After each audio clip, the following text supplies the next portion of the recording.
ನಿನ್ನೆ ನಾವು ಕೂಡ ಮಹಾತ್ಮ ಗಾಂಧಿ ಸ್ಟ್ಯಾಚ್ಯೂ ಎದುರಿಗೆ ಕಾಂಗ್ರೆಸ್ ಪಕ್ಷದ ಎಲ್ಲ ಮಂತ್ರಿಗಳು, ಶಾಸಕರು ನಾವು ಕೂಡ ಪ್ರತಿಭಟನೆಯನ್ನು ಮಾಡಿದ್ವಿ. ವಿರೋಧ ಪಕ್ಷದವರು ಅನಾವಶ್ಯಕವಾಗಿ 4-5 ದಿವಸ ಸದನದ ಸಮಯವನ್ನು ಹಾಳು ಮಾಡಿದರು.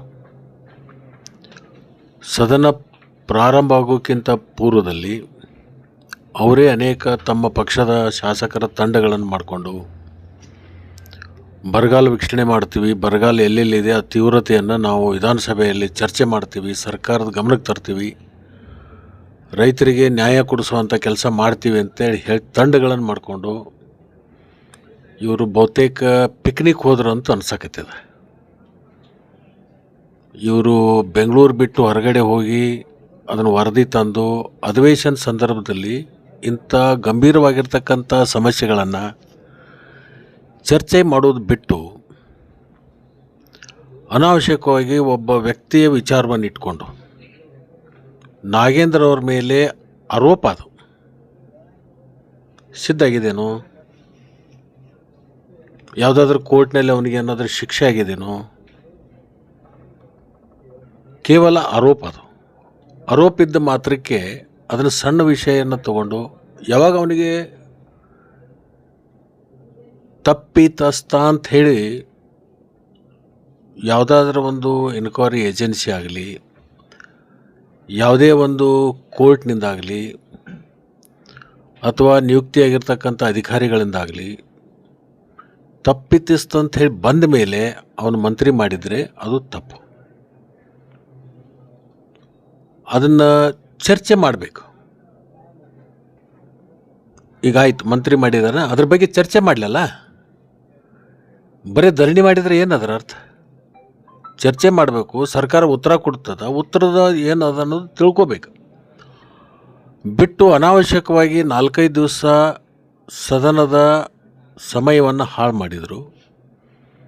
ಗಂಭೀರವಾಗಿರ್ತಕ್ಕಂಥ ಅನೇಕ ಸಮಸ್ಯೆಗಳಿದಾವೆ. ಅಂಥ ಸಮಸ್ಯೆಗಳ ಬಗ್ಗೆ ಚರ್ಚೆ ಮಾಡೋದೇ ಅವರಿಗೆ ಆಸಕ್ತಿ ಇಲ್ಲ. ಅದರಿಂದ ವಿರೋಧ ಪಕ್ಷ ಸಂಪೂರ್ಣವಾಗಿ ವಿಫಲ ಆಗಿದೆ. ಏನು ಕೇಂದ್ರದಲ್ಲಿ ಪರೀಕ್ಷಾ ಒಂದು ಅವ್ಯವಹಾರ ಆಗಿತ್ತು, ಕೇಂದ್ರದ ಸಚಿವರು ರಾಜೀನಾಮೆಯನ್ನು ಕೊಟ್ಟು ಏನೊಂದು ದೇಶದಲ್ಲಿ ಚರ್ಚೆ ಆಗ್ತಾಯಿದೆ, ಅಂಥ ಚರ್ಚೆ ಮತ್ತು ವಿಧಾನಸಭೆಯಲ್ಲಿ ಬರ್ಬೋದು ಅಂಥೇಳಿ ಅದನ್ನು ಮರೆಮಾಚಲಿಕ್ಕೆ ಇದನ್ನು ಕುಂಟು ನೆಪ ಇಟ್ಕೊಂಡು ಇವರು ಪ್ರತಿಭಟನೆ ಮಾಡ್ತಕ್ಕಂಥದ್ದು ಎಷ್ಟರ ಮಟ್ಟಿಗೆ ಸರಿ? ಇದು ಸಾಕಷ್ಟು ಸಮಸ್ಯೆಗಳಿದಾವೆ ರಾಜ್ಯದಲ್ಲಿ.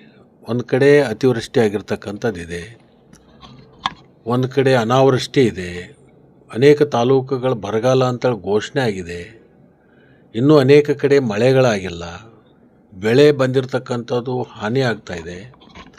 ಅದ್ರ ಬಗ್ಗೆ ಚರ್ಚೆ ಮಾಡಬೇಕಲ್ಲ. ರೈತರ ಬಗ್ಗೆ ಕಾಳಜಿ ಇರ್ತಕ್ಕಂಥ ವಿರೋಧ ಪಕ್ಷದವರು, ನನಗನ್ಸುತ್ತೆ ಅಲ್ಲಿರ್ತಕ್ಕಂಥವರು ಯಾರೂ ರೈತರ ಬಗ್ಗೆ ಕಾಳಜಿ ಇರ್ತಕ್ಕಂಥ ಮುಖಂಡರು ನನ್ನ ಮುಂದೆ ಕಾಣಿಸ್ತಾ ಇಲ್ಲ. ಇದರಿಂದ ವಿರೋಧ ಪಕ್ಷ ವಿಫಲ ಆಗಿದೆ ಅಂತಲೇ ಹೇಳಬೇಕಾಗ್ತದೆ. ಅದಕ್ಕೆ ನಾನು ನಿಮ್ಮ ಮುಖಾಂತರ ನಾನು ವಿರೋಧ ಪಕ್ಷಕ್ಕೆ ಆಗ್ರಹ ಮಾಡ್ತೀನಿ.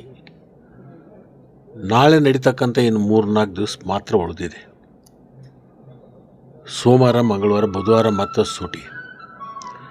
2 ದಿವಸ ಆದ್ರೂ ಅದನ್ನು ಮಾಡಬೇಕಲ್ಲ, ಚರ್ಚೆ ಮಾಡಲಿ ಅಂಥೇಳಿ ನಾನು ಆಗ್ರಹ ಮಾಡ್ತೀನಿ. ತೀವ್ರ ಬರಗಾಲ ಸರ್ ರಾಜ್ಯದಲ್ಲಿ. ಏನಾದರೂ ನಿಮ್ಮ ಸಚಿವ ಇಲಾಖೆಯಿಂದನೇ ರೈತರಿಗೆ ಭರವಸೆ ಇದೆ, ಏನಾದರೂ ಸಾಲ ಮನ್ನಾ ಆಗುತ್ತಾ ಅಂತ ನಿರೀಕ್ಷೆ ಇದೆ ಸರ್ ರೈತರಿಗೆ? ನೋಡಿ, ಇನ್ನೂ ಮಳೆಗಾಲದ ಸಂದರ್ಭ ಇನ್ನೂ ಕಳೆದಿಲ್ಲ. ಮುಂಗಾರಿ ಮುಗೀತೀಗ, ಹಿಂಗಾರಿ ಇನ್ನೂ ನಮಗೆ ಆಶಾದಾಯಕ ಅದ. ಇದು ಕೃಷಿ ಇಲಾಖೆಯವರು, ತೋಟಗಾರಿಕೆ ಇಲಾಖೆಯವರು, ರೇವಣಿ ಇಲಾಖೆಯವರು ಸಂಪೂರ್ಣ ಅಧ್ಯಯನ ಮಾಡಿಕೊಂಡು ಸರ್ಕಾರಕ್ಕೆ ವರದಿ ಕೊಟ್ಟ ಮೇಲೆ ಅದ್ರ ಬಗ್ಗೆ ಸಚಿವ ಸಂಪುಟದಲ್ಲಿ ಚರ್ಚೆಗಳು ಬರ್ತವೆ, ಅಧಿವೇಶನ ಚರ್ಚೆ ಬರ್ತವೆ. ಒಂದು ಇಲಾಖೆಯಿಂದ ಯಾವುದೂ ನಾವು ಮಾಡಲಿಕ್ಕೆ ಆಗೋದಿಲ್ಲ. ಇದು ಈ ಬರಗಾಲದ ಬಗ್ಗೆ ಸಂಪೂರ್ಣ ವರದಿಗಳು ಬಂದ ಮೇಲೆ ಅದನ್ನು ಮುಖ್ಯಮಂತ್ರಿಗಳು ತೀರ್ಮಾನವನ್ನು ಮಾಡ್ತಾರೆ. ಸರ್, ಗ್ರಾಮೀಣ ಪೊಲೀಸ್ ಸ್ಟೇಷನ್ ನಮ್ಮ ಪ್ರಸ್ತಾವನೆ ಈಗಾಗಲೇ ಇದೆ. ಅದನ್ನು ನಾನು ಮುಂದಿನ ದಿನಮಾನದಲ್ಲಿ ಗ್ರಾಮೀಣ ಪೊಲೀಸ್ ಸ್ಟೇಷನನ್ನು ಪ್ರತ್ಯೇಕವನ್ನು ಮಾಡಿ ಅಥಣಿಯಲ್ಲಿ ಭಾಳಷ್ಟು ಜನದಟ್ಟಣೆ ಇರೋದರಿಂದ ಮತ್ತು ಭಾಳಷ್ಟು ಟ್ರಾಫಿಕ್ ಇರೋದರಿಂದ ಅದರದ್ದು ಅವಶ್ಯಕತೆ ಇದೆ. ಅದನ್ನು ಮಾಡಲಿಕ್ಕೆ ಈಗಾಗಲೇ ನಾವು ಪ್ರಸ್ತಾವನೆ ಕಳಿಸಿದ್ವಿ, ಸರ್ಕಾರ ಮಟ್ಟದಲ್ಲಿದೆ. ಹಣಕಾಸಿನ ಇಲಾಖೆಯವರು ಒಪ್ಪಿಗೆ ಕೊಟ್ಟ ಮೇಲೆ ಅದನ್ನು ಪ್ರತ್ಯೇಕ ಸ್ಟೇಷನ್ ಮಾಡಲಿಕ್ಕೆ ನಾವು ಪ್ರಯತ್ನ ಮಾಡ್ತೀವಿ. ಸರ್, ಹೆಚ್ಚುವರಿ ಬಸ್ಗಳ ಬಗ್ಗೆ ಯಾವ ಚಿಂತೆ ನಡೆದಿದೆ ಅಂತ? ಯಾಕಂದರೆ ವಿದ್ಯಾರ್ಥಿಗಳು ಬಸ್ ತುಂಬ ಫುಲ್ ರಶ್ ಆಗ್ತಾ ಇದೆ ಸರ್. ರಾಜೀವ್ ಕಾಯ್ಗೆ ಅವರು ಅದರದ ಅಧ್ಯಕ್ಷರಿದ್ದಾರೆ. ರಾಜೀವ್ ಕಾಯ್ಗೆ ಅವ್ರ ಬಗ್ಗೆ ನೀವು ಮಾಹಿತಿ ಪಡ್ಕೊಂಡು ಅವ್ರ ಕಡೆಯಿಂದ ಉತ್ತರ ಪಡ್ಕೊಳ್ಳೋದಂಥ ಕೆಲಸ ಮಾಡಿರಿ. Okay okay, thank you.